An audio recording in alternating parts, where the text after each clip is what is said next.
Bonjour. Vous allez faire recours aujourd'hui et il y a une décision qui est sortie. Il fallait justement que le recours vient de faire et la décision.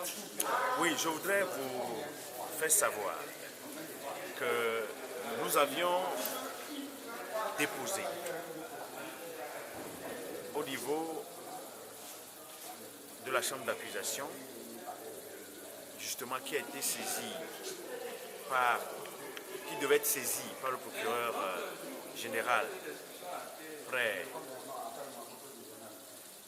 la cour d'appel de Lomé, d'une requête qui demandait à la chambre d'accusation de surseoir à statuer jusqu'à ce que la Cour suprême du Togo ne rende son arrêt concernant notre requête de rectification de la décision numéro 74 du 24 juillet 2014. Vous savez très bien que hier, la chambre judiciaire de la Cour suprême du Togo a rendu son arrêt.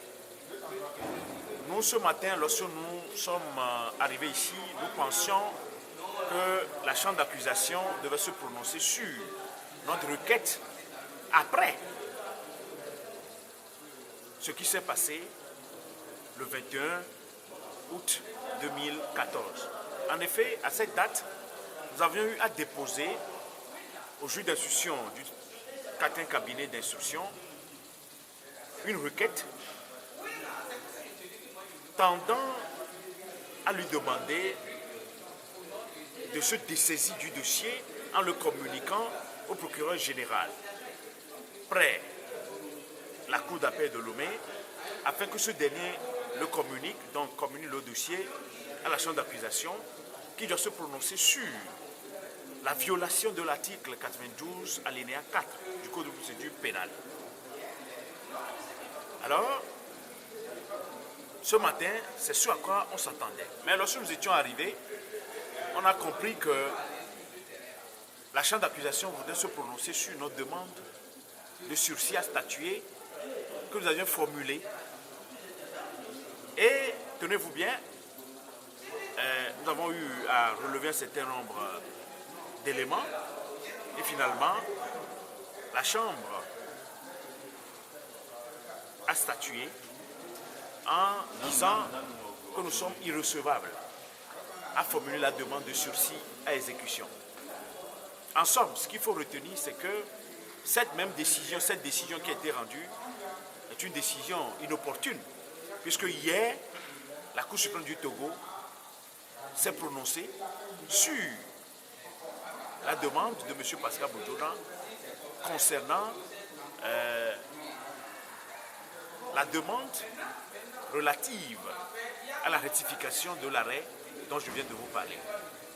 Donc ce qu'il faut retenir, c'est que nous allons nous retrouver après pour ce qui est de l'autre dossier, le dossier concernant la demande qui tendait à demander à la chambre d'accusation de se prononcer sur l'inobservation par le juge d'instruction du 4e cabinet des dispositions de l'article 92 alinéa 4 du Code de procédure pénale, selon lesquelles, lors de la première comparution, le juge instructeur avertit l'inculpé, laissé en liberté, qu'il a le droit